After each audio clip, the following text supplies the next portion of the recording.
नमस्कार दोस्तों, आज के इस लेक्चर में हम अपनी एसएससी के लिए इंग्लिश पढ़ेंगे। आज से हम इंग्लिश स्टार्ट कर रहे हैं और हमने चैप्टर जो चुना है वो सबसे हार्ड चैप्टर चुना है। अगर अंग्रेजी में देखा जाए तो सबसे कठिन यही अध्याय रहता है, ठीक है ना। डिटरमिनर्स को देखें, इसमें आप देखिएगा डिटरमाइन, ठीक है। डिटरमाइन का मतलब समझे। डिटरमाइन जो किसी चीज़ को डिटरमाइन करे यानी पता दे हमें, जैसे कि determiners are the words that determine the reference और क्वांटिटी ऑफ नाउन। पता और उसकी क्वांटिटी, मात्रा बोल सकते हैं या फिर क्वांटिटी, यानी कि रेफरेंस और क्वांटिटी आप समझ रहे हैं। जैसे कि यहाँ पे लिखा है जो किसी नाउन का रेफरेंस या क्वांटिटी बताए, वह शब्द ही डिटरमाइन या डिटरमिनर्स कहलाता है। डिटरमिनर्स, ठीक है, डिटरमाइन करने वाला। तो इसके लिए एग्जांपल मैं आपको दिखा दूँ। A boy, the boy, 5 boys, 5 लड़के, दिस बॉय यह लड़का।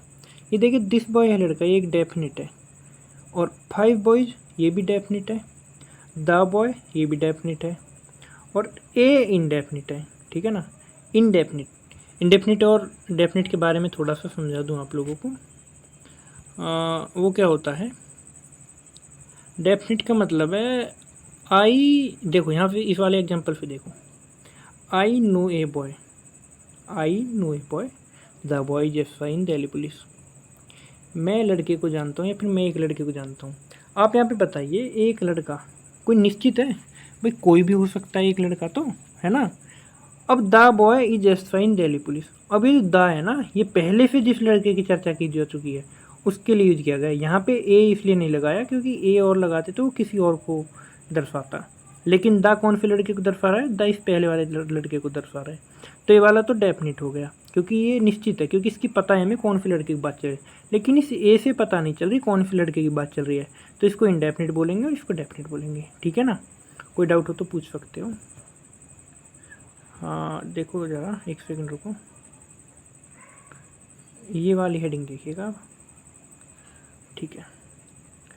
Determiners are always used before noun, ये बात ध्यान रखिएगा, ये हमेशा नाउन के पहले प्रयोग किए जाते हैं, ठीक है। मैं आपको बता दूं डिटरमिनर्स में क्या क्या आते हैं। डिटरमिनर्स 2 प्रकार के होते हैं, एक तो ग्रुप ए के, एक ग्रुप बी के, ठीक है। ये ग्रुप ए में आपके ये वाले 3 आते हैं। इन 3 में कौन कौन सा है, आर्टिकल्स हैं। आर्टिकल्स में क्या आता है, ए एन द, इनको अलग चैप्टर से भी पढ़ना होता है। पॉजिटिव्स के बारे में आप जानते हैं, नहीं जानते तो आपको थोड़ा समझा देता हूँ। जैसे आई सब्जेक्ट है, मैंने बोला यह मेरी किताब है, यानी कि मैं ही तो बोलूँगा यह मेरी किताब है, तो मैं अपने लिए लगाऊंगा माई, यानी कि मैं अपना काम कर रहा हूँ, तो वहाँ पे मैं माई वर्क लिखूँगा। तो ये जो माई है ना, ये पॉजिटिव बोला जाता है। जैसे यूँ तुम अपना कार्य कर रहे हो, योर लिखोगे, हम अपना कार्य कर रहे हैं, आवर लिखेंगे, वे अपना कार्य कर रहे हैं, they are doing their work, तो देयर लिखेंगे, इट के लिए इट्स, ही के लिए ही, सी के लिए हर, ठीक है। ये चीज़ें तो आप जानते भी होंगे, बाकी अब समझ लीजिएगा। तो पॉजिटिव भी इसमें आते हैं ग्रुप ए वालों में, और ये आपके डेमोन्स्ट्रेटिव्स किस में आते हैं,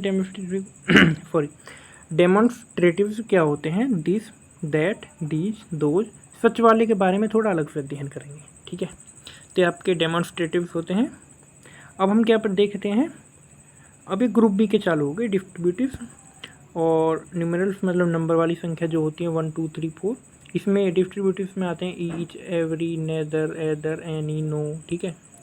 ऐसी क्वांटिफायर्स में क्या आते हैं, ये 2 तरीका के होते हैं, 2 प्रकार के, एक काउंटेबल होते हैं, एक अनकाउंटेबल होते हैं, यानी कि इनको गिना जा सकता है। गिनना ये नहीं है कि गिनने बैठ जाओ, मतलब फ्यू, कुछ इसको हम थोड़ा समझ सकते हैं कि इसको बता सकते हैं काउंट करके।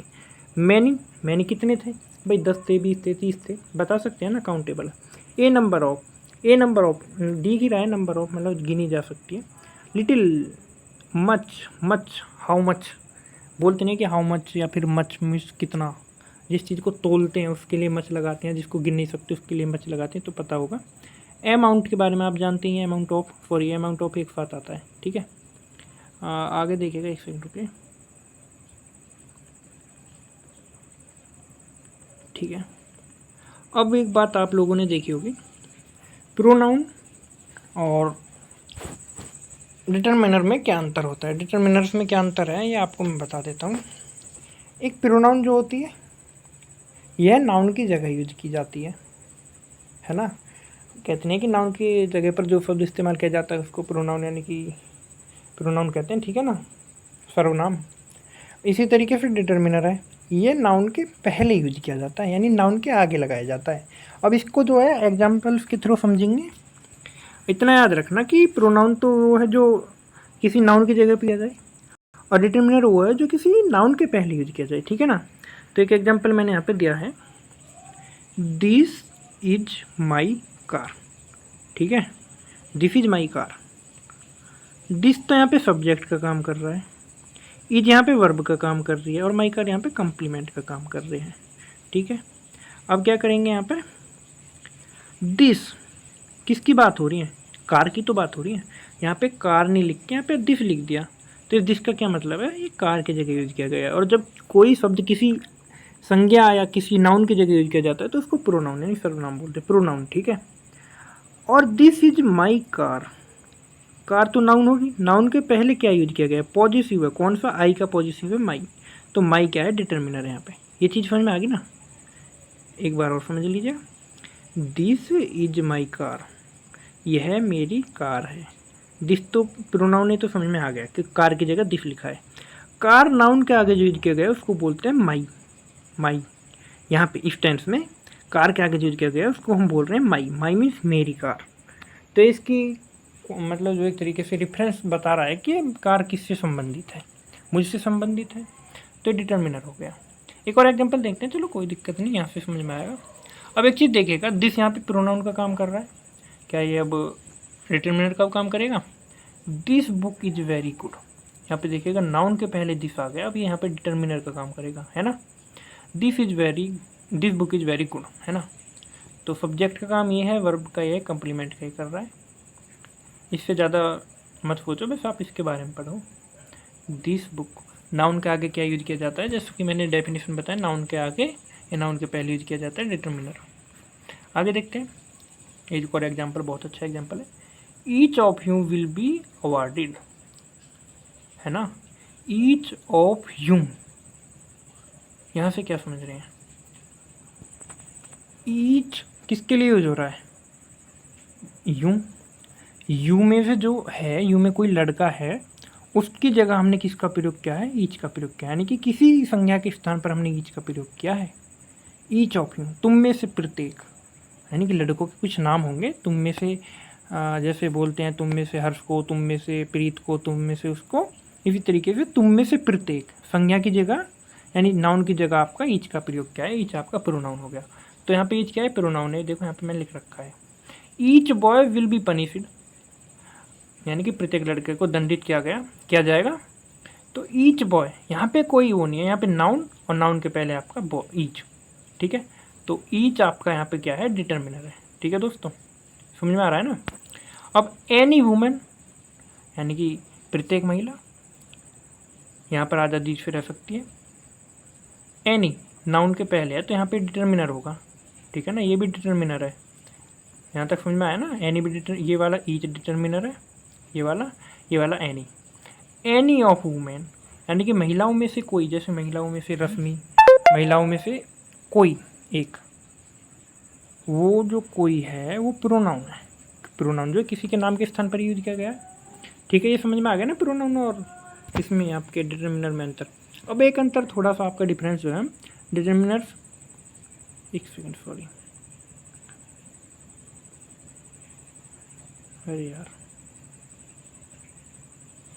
ठीक है, डिटर्मिनर में और एडजेक्टिव्स में क्या अंतर होता है, दोनों में एक क्वालिटी है, दोनों के दोनों ही नाउन के पहले यूज किए जाते हैं, ये डिटर्मिनर भी और एडजेक्टिव भी, यानी कि यह नाउन के पहले यूज किया जाता है, यह भी नाउन के पहले यूज किया जाता है।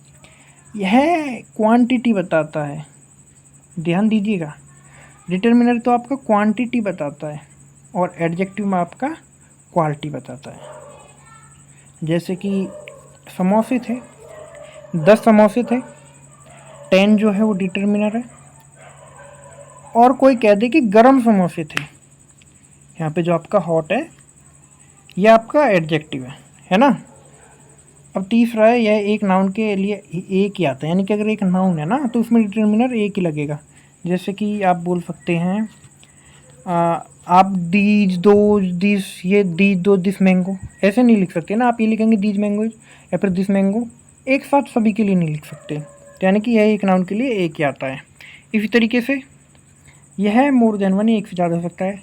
काली भूरी कैट थी बोल देते हैं ना, जैसे कि ब्लैक कैट थी, my black cat, your black cat, है ना। योर भी यहाँ पे आपका एडजेक्ट बताएगा ना वो किससे संबंधित है। इसी तरीके से बोल देते हैं कि black, white and black cat, है ना। तो एग्जांपल देख लेते हैं। एग्जांपल मैंने आपके बताई देते हैं आर्टिकल्स, डेमोन्स्ट्रेटिव और पॉजिटिव और आपके डिस्ट्रीब्यूटिव और नंबर्स जो होते हैं ये सब आपके डिटर्मिनर में आते हैं। ये यहाँ लिखे हैं मैंने, ठीक है। और ये देखिए इसमें क्या है, ओपिनियन है आपका, साइज है, एज है कि एल्डर वेल्डर, ये सब आपका शेप है, आकृति कोई भी हो, कलर हो, ओरिजिन हो, नेशनलिटी हो, और मटेरियल जैसे गोल्डन वॉच लिख देते हैं, और ये सब होते हैं। डिस्ट्रीब्यूटिव्स क्या होते हैं, मैंने आपको समझा दिया था यहाँ पे पहले। डिस्ट्रीब्यूटिव भी आपके डिटर्मिनर्स में आते हैं। यहाँ देखिएगा, ईच, एवरी, नेदर, या फिर नाइदर भी बोल देते हैं, नीदर भी बोल देते हैं, ठीक है। एनी, नो, ये आपके डिस्ट्रीब्यूटिव्स में आते हैं। तो अब इनको थोड़ा सा समझते हैं। Usage of each and every, each और एवरी का जो प्रयोग है, कहाँ ईच लगाते हैं, कहाँ एवरी लगाते हैं, इसको थोड़ा समझते हैं। ये देखिएगा आप लोग, ठीक है, रेडी से। ईच एंड एवरी, इसका मतलब क्या होता है, प्रति एक, प्रत्येक, ठीक है ना। इसका भाव देखें, तुम में से प्रत्येक खाना खाएगा, तुम में से प्रत्येक घूमने जाएगा। तो इसका भाव तो बहुवचन का होता है, लेकिन ये सिंगुलर की तरह यूज होता है, ठीक है ना। तुम में से प्रत्येक, हर एक के लिए बात की जाती है। ईच एवरी, देखिएगा, ईच एवरी प्लस में नाउन रहती है, कौन सी नाउन रहेगी, सिंगुलर, उसको देख सकते हैं ऐसे, जैसे प्रत्येक लड़का, प्रत्येक लड़का ही तो लिखेंगे, प्रत्येक लड़को थोड़ी लिख देंगे, यानी कि लड़का बॉय लिखेंगे, बॉय थोड़ी लिख देंगे। ये वाला राइट है, ये वाला आपका नहीं यूज कर सकते। सिंगुलर नाउन होगी तो वर्ब भी आपकी सिंगुलर ही आनी चाहिए, ठीक है। सिंगुलर वर्ब का मतलब क्या है, सिंगुलर वर्ब का मतलब होता है आपका जो डू होता है, एक सेकंड रुकिएगा, आपका जो डू होता है ये तो होता है प्लूरल, और आपका जो डज होता है ये होता है आपका सिंगुलर, ठीक है दोस्तों। इसी तरीके से डेफिनेट देखें, ईच जो है डेफिनेट के लिए यूज किया जाता है। डेफिनेट मतलब पहले मैं आपको समझा दूँ, ईच दो या उससे अधिक के लिए यूज किया जाएगा, है ना। एक के लिए यूज नहीं कर सकते, चीज में प्रत्येक मतलब कुछ कंपेयर करना होगा। लेकिन वो जो चीज़ें, सॉरी ये यहाँ पे मैंने मोर में ई लगाना भूल गया, पता नहीं कैसे, कोई दिक्कत नहीं है, पता नहीं दोनों में, चलो छोड़ो। पर ईच के लिए ना आपकी चीज़ डेफिनेट होनी चाहिए। जैसे क्रिकेट टीम के खिलाड़ी, है ना, क्रिकेट टीम में 11 खिलाड़ी होते हैं, ईच ऑफ द प्लेयर्स, और एवरी ऑफ द प्लेयर्स भी कर सकते हैं अगर प्लेयर किसी हमें पता नहीं किस टीम के। तो अगर पता है तो डेफिनेट, नहीं पता तो इनडेफिनेट, ठीक है। More than two things, animal, for people, यहाँ पे क्या है, ईच का प्रयोग दो या उससे अधिक के लिए किया जाएगा, बस वो डेफिनेट होना चाहिए, हमें पता होना चाहिए, चाहे वो 5 हो, 6 हो, 10 हो, 20 हो, हमें उनकी गिनती पता होनी चाहिए। एवरी का प्रयोग उनके लिए किया जाएगा जहाँ पे गिनती नहीं पता, ठीक है। स्ट्रक्चर देख लीजिएगा, ईच ऑफ आपका यूज किया जाता है, एवरी ऑफ आपका कभी यूज नहीं होता, ठीक है। Each of the, the, those, तोज, कुछ भी हो आपका डिटर्मिनर है, ठीक है, ये वाला कुछ भी आ जाए यहाँ पे, ठीक है, इसकी फिक्र न कीजिएगा। फिर आपका प्लूरल यानी बहुवचन नाउन जो है आपका प्लूरल, एक से ज़्यादा के लिए जो होता है वो यहाँ पे लिखा जाएगा, है ना, वो यहाँ पे प्लूरल ही आएगा। लेकिन ये चीज़ जो है आपको ध्यान रखनी है, इसके साथ जो वर्ब होगी ना वो सिंगुलर होगी। जैसे each of the boys, boys तो यहाँ पे प्लूरल है, लेकिन इज सिंगुलर है, इज, और आर होती तो आर होती है आपकी प्लूरल, आर यूज नहीं करते, यहाँ पे क्रॉस करके इज लग देते हैं, है ना, सॉरी। देखिएगा, इज डिटरमाइनर और प्रोनाउन दोनों का काम करता है ना। अभी आपको समझा दूंगा। जबकि मगर क्यों लिख दिया, जबकि एवरी सिर्फ डिटर्मिनर है ना। ईच एवरी एंड सॉरी, यहाँ पे जो आपका इज, यहाँ पे ईच और एवरी लिखना है, यहाँ पे इज एम आर लिखना है। तो यहाँ पे बताइएगा क्या आएगा। अभी आपने ऊपर देखा, सीधी बात है, ऑफ लिखा है, आँख मीच के ईच लिख दो, क्योंकि एवरी के साथ ऑफ नहीं आता। ईच, यार थोड़ा यहाँ पे राइटिंग एडजस्ट करना। Each of these two boys bags, इन दोनों बैग में से प्रत्येक, यानी इन दोनों बैगों में से प्रत्येक मेरा है, यानी कि प्रत्येक के साथ वर्ब आपकी आएगी सिंगुलर। इसी तरीके से ईच ऑफ द 5 बैग्स, यहाँ पे भी आपका ईच आएगा।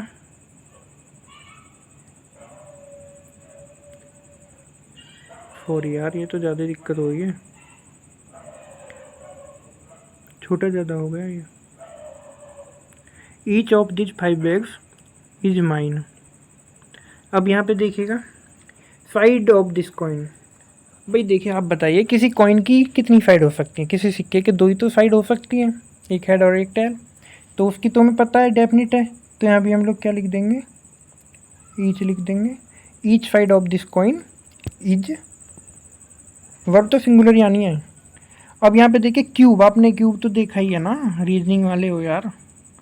क्यूब आपका ये वाला,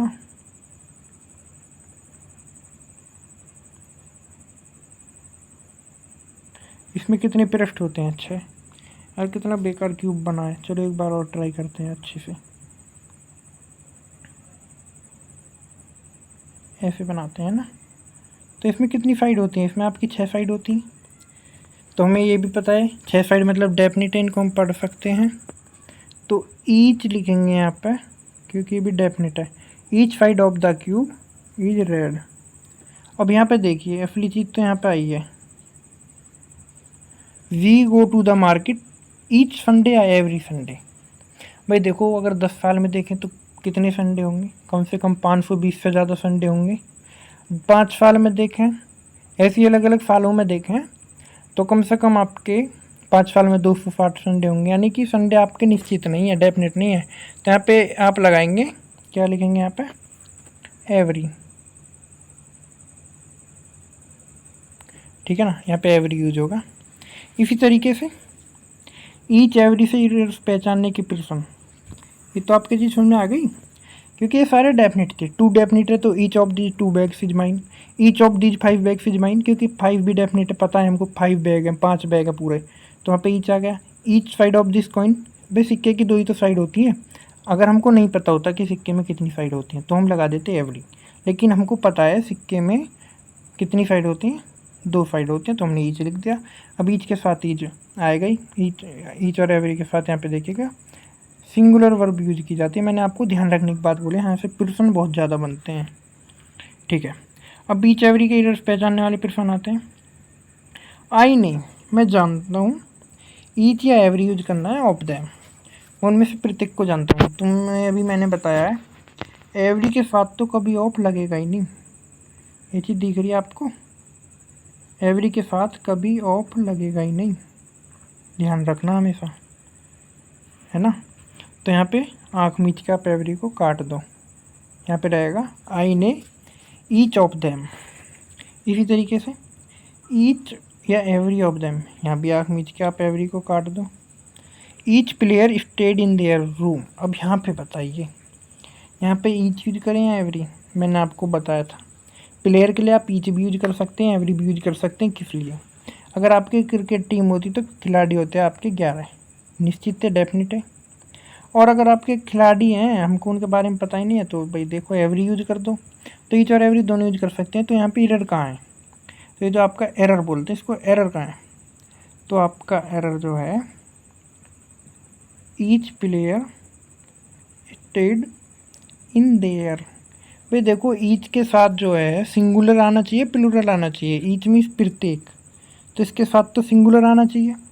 अब प्लेयर आपका या तो लड़का होगी या लड़की होगी, तो लड़का हुआ तो आपका हिज, लड़की हुई तो आपका हर, यहाँ पे यूज कर सकते हैं। यानी कि each player stayed in his room या हर रूम, है ना। एवरी बॉक्स, ये चीज़ देखिएगा, every box was displaced from their position. यहाँ पे बताइए देयर है, सीधा सीधा देयर को काटिए। बॉक्स निर्जीव वस्तु है तो यहाँ पे आप लोग क्या लिख सकते हैं, इट्स लिख दीजिए। Every box was displaced from its position. ऐसे ही यहाँ पे देखिएगा, as soon as the match started, मतलब मैच जो स्टार्ट हुआ था, प्रत्येक खिलाड़ी यानी कि every player took their position. Every को चेंज नहीं करना है, एवरी प्लेयर या ईच प्लेयर यूज हो ही जाता है, तो यहाँ पे भी देयर को काटिएगा, हिज और हर लिख दीजिएगा 5वें में, ठीक है। टुक हर पोजीशन या हिज पोजीशन। इसी तरीके से she invited them every to the party. तो एवरी जो है यहाँ पे बिना नाउन के कभी एवरी को नहीं लिख सकते, इस चीज़ को और याद रखना। एवरी के पीछे नाउन जरूरी है, और नाउन के बिना जो है, नाउन के बिना एवरी नहीं लिख सकते। तो यहाँ पे क्या आएगा, यहाँ पे आपका ईच आएगा, ठीक है। क्या यूज होगा यहाँ पे, ईच, याद रखना यहाँ पे ईच यूज होगा, ठीक है। यार थोड़ा एडजस्ट कर लेना। कितना और बचा है, देखो 1 पेज और बचा है, 2 पेज बचे हैं यार, है ठीक है। 2 पेज को भी कर लेंगे। क्वेश्चन है बस इनमें, थ्योरी तो ख़त्म हो गई इसकी, थोड़ा थोड़ा आएगा उसको समझाता रहूँगा। मंथ के साथ क्या लगाएं, हैज एटलीस्ट 4 संडेज। सीधी बात है, 1 साल में 12 महीने, 2 साल में 24 महीने, यानी कितनी साल हो सकते हैं, कितने मंथ्स हो सकते हैं, यानी कि डेफिनेट नहीं है। तो यहाँ पे क्या यूज करें, यहाँ पे यूज करना होगा हमको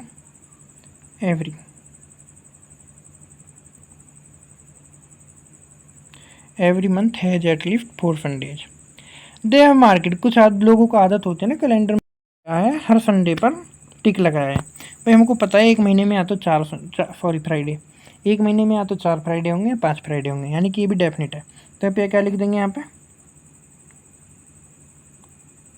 ईच, यार थोड़ा एडजस्ट कर लेना writing, each Friday of this month, ठीक है। ऑलमोस्ट, ये आपका एकदम नया यहाँ पे जो कॉन्सेप्ट है ना, याद रखना, ये जो वर्ड लिख रहे हैं ना यहाँ पे, ऑलमोस्ट, नियरली, और ये आपका प्रैक्टिकली और रफली, इनके साथ हमेशा क्या लगाएंगे,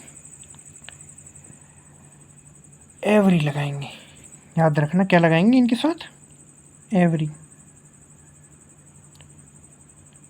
ठीक है ना। ऑलमोस्ट होगा, नियरली हो गया आपका, प्रैक्टिकली हो गया, रफली हो गया, इनके साथ हम एवरी लगाएंगे। ये चीज़ मोस्ट इम्पोर्टेंट है, यहाँ से आपके हर साल क्वेश्चन बनते हैं, हर साल। ऑलमोस्ट हो गया, नियरली हो गया, NERLY, प्रैक्टिकली हो गया, रफली हो गया, ठीक है ना। एक कॉन्सेप्ट ये लिख रहा, ईच बिना नाउन के, बट एवरी बिना नाउन के यूज नहीं आ सकता। ईच को तो बिना नाउन के यूज कर सकते हैं, लेकिन एवरी को बिना नाउन के यूज नहीं कर सकते, याद रखेंगे। तो यहाँ पे almost every boy, almost every boy of the class was present in the club. यहाँ पे दे है ये, ठीक है ना। They asked him some questions and, यार ये वर्ड के यहाँ पे लेटर से छुट रहे हैं, एंड ही आंसर्ड करेक्टली। भाई यहाँ पे क्या है, यहाँ पे कोई नाउन थोड़ी है, और नाउन नहीं है तो ईच बिना नाउन के यूज हो ही जाता है। तो यहाँ पे लिख देंगे ईच, ठीक है। ये वाले क्वेश्चन भी सॉल्व हो गए, इनकी प्रैक्टिस भी करना एक बार, कहीं से आपको मिल जाए, मैं आपका इंतजाम कर दूंगा। अब ये देखिए आए हुए क्वेश्चन है पिछली बार CPO में और CGL में, ठीक है ना। Practically part of banana tree used by human, यहाँ पे प्रैक्टिकली आ गया, मैंने भी आपको बताया था। प्रैक्टिकली वाले में आपका देखिए ऑलमोस्ट, नियरली, प्रैक्टिकली, रफली। प्रैक्टिकली के साथ क्या आएगा आपका, एवरी आएगा, और आपका, ठीक है, इसमें तो कॉन्सेप्ट आपका भाई वही लगेगा ना। I get that wrong single time. एक चीज़ ये और याद रखना, एवरी किस किस के आगे लगेगा, कभी कभी आपका फ्यू आ जाएगा, कभी कभी आपका सिंगल आ जाएगा, कभी कभी आपकी कोई नंबर आ जाएंगी, तो वहाँ पे एवरी लगेगा, ठीक है। जैसे भी आपको एग्जांपल दिख ही रहे हैं, I get that wrong every single time, ठीक है, एवरी सिंगल टाइम। नियरली, यहाँ पे नियरली है तो सीधी बात है, यहाँ भी कॉन्सेप्ट लग रहा है हमारा, एवरी। प्रैक्टिकली है, सभी बर्ड जो है अंडे वाला है, सभी बर्ड अंडे रखते हैं। तो यहाँ पे क्या लिखेंगे हम, एवरी लिखेंगे, प्रत्येक। प्रैक्टिकली एवरी बर्ड ले जाएगा। We had to stop few mile, few वाला भी मैंने बताया आपको। फ्यू हो गया आपका, सिंगल टाइम हो गया आपका, डेज यानी गिनती के साथ बताए हैं। तो यहाँ पे क्या आएगा आपका, एवरी। आई राइट एक और, एवरी 6 डेज में, प्रत्येक 6 दिन में। एवरी कितनी बार 6 दिन आए हमको क्या पता, डेफिनेट थोड़ी है कितनी बार 6 दिन है भाई, गिनती 6 लिख रही है, डेफिनेट मान सकते हैं, लेकिन 6 डेज, हर 6 डेज को लिखता है यार, कितनी बार लिखा होगा, कितनी बार लिखेगा, कोई डेफिनेट थोड़ी है ना, इनडेफिनिट है। आई गो देयर 3 वीक्स, मतलब मैं वहाँ, यहाँ भी आप एवरी यूज करेंगे। आई गो देयर एवरी 3 वीक्स, मतलब प्रेजेंट की बात चल रही है ना, अभी तो जाता ही है, निश्चित थोड़ी कितनी बार जाएगा। आई टेक इन, मैं एक छोटी नींद लेता हूँ एवरी सिंगल टाइम, समझ रहे हो ना आप। I take in app every single hour, मैंने आपको ये चीज़ अभी आपको बताई थी ऊपर, एक सेकंड रुकिएगा जरा। मेंबर्स ईच, हाँ ठीक है, ये वाली सही है। The members each had his own bike, मैंने इसका आपको थ्योरी लिखी थी, हाँ ये रही। एडवांस कॉन्सेप्ट है थोड़ा। सब्जेक्ट होगा, हेल्पिंग वर्ब भी हो भी सकती है, नहीं भी हो सकती, फिर ईच जुड़ेगा, फिर मेन वर्ब जुड़ेगी। प्रोनाउन जो है यहाँ पे आपका देखिए, डिटर्मिनर्स आपका प्रोनाउन, ये सब आपका प्लूरल फॉर्म में यूज किया जाएगा। सब्जेक्ट प्लूरल होता है यहाँ पे। ईच वर्ब ये जो है प्लूरल वाली वर्ब होगी, यहाँ पे जो होगी वर्ब जो होगी यूज, प्लूरल वर्ब यूज होगी। इस चीज़ को ध्यान रखिएगा, सब चीज़ प्लूरल हो जाएगी आगे। यहाँ पे इस तरीके के में, the members each had his plural नहीं है, हिज की जगह आप क्या लिख देंगे, their. The 10 captains each had an achievement of his own, his की जगह देयर। ये चीज़ तो समझने में आ गई ना, यहाँ पे प्लूरल यूज करनी है, there. The members of the committee each needs to put at least 1 suggestion. तो यहाँ पे क्या गलती है, यहाँ पे पहचानिए, the members of committee each needs, plural use होना है।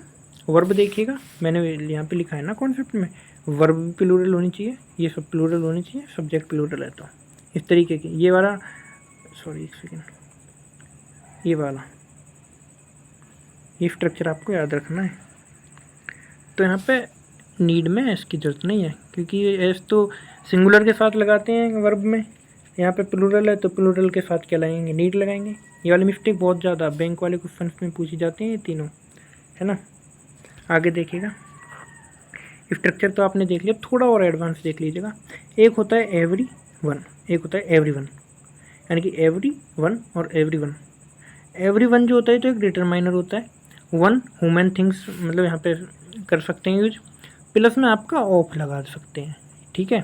लेकिन एवरी वन जो एक साथ जुड़ा होता है उसमें कभी भी ऑफ नहीं लगाते, है ना, एक प्रोनाउन की तरह यूज होता है, और ऊपर वाला इंडेफिनिट प्रोनाउन की तरह, और है ना। इसी तरीके से एवरीडे और एवरीडे, एवरीडे में क्या होता है, ये प्रतिदिन की बात चलती है, मैं प्रत्येक दिन कुल्ला दातुन करता हूँ उसमें लगाते हैं जैसे। और एवरीडे दैनिक, दैनिक मतलब मेरे रोज़ाना के कपड़े, मेरी रोज़ाना की घड़ी, है ना। रोज़ाना मतलब दैनिक, जो आप रोज़। यहाँ पे देखिए अब इससे रिलेटेड क्वेश्चन, एक चीज़ देखिएगा, एवरी वन जिसके बीच में गैप है उसके साथ तो ऑफ यूज कर सकते हैं, जिसके बीच में गैप नहीं है उसके साथ ऑफ यूज नहीं कर सकते। ये चीज़ मोस्ट इंपॉर्टेंट है, एक बार देख लो यहाँ पे, इस वाली चीज़ को तो दिमाग में बैठा लो। एवरी वन इसके साथ ऑफ यूज हो सकता है, लेकिन इसके साथ ऑफ यूज नहीं कर सकते। अब यहाँ देखिएगा, every one of the books I bought has been stolen, मैंने जो भी किताब चुराई थी सब प्रत्येक चोरी हो चुकी है। तो एवरी वन, यहाँ पे आपको एवरी वन के बीच में गैप देना पड़ेगा, एवरी वन, है ना। यहाँ पे भी आपको गैप देना पड़ेगा। Every one of you must listen to me, ऑफ लग रहा है ना, ऑफ से पता पड़ रही है, यहाँ भी ऑफ लग रहा है तो यहाँ भी गैप दीजिए, गैप 1 दूर लिखिएगा। व्हेन आई रिच, देखो ये मैंने यहाँ पे लिख तो दिए थे, बट ये वाले जो ना थोड़े हार्ड लेवल के, इनको जो जब कॉन्सेप्ट में और समझाऊंगा ना जब करेंगे, है ना। इतना आप ये देखेगा, you can wear every day clothes in this party. Every day, ये यहाँ पे कोई सेंस नहीं देता, ये आपका आपस में जुड़ा होना चाहिए, है ना। एवरी डे यहाँ पे आपस में जुड़ा होना चाहिए, every day. She meets him every day, every day यहाँ पे अलग अलग होना चाहिए, एवरी डे अलग अलग, है ना। इसमें एवरी डे मिला हुआ, मतलब कि तुम अपने रोजाना के कपड़े जो है ना इस पार्टी में नहीं पहनोगे, पहन सकते एवरी डे। इसको आप एक साथ जोड़ कर लिखो, ये मतलब रोजाना वाले की बात चल रही है, एवरी डे। और यहाँ पे थोड़ा हटा कर लिख दो। तो गाइज आपको क्लास अगर अच्छी लगी हो तो लाइक करना, कमेंट करना। आधे घंटे की क्लास हो चुकी है, इतनी लेंथ काफ़ी है। PDF आपको टेलीग्राम पर दे दी जाएगी, तो पढ़ते रहिए। अगर वीडियो अच्छी लगी तो कमेंट में ज़रूर बता देना, बहुत मेहनत है।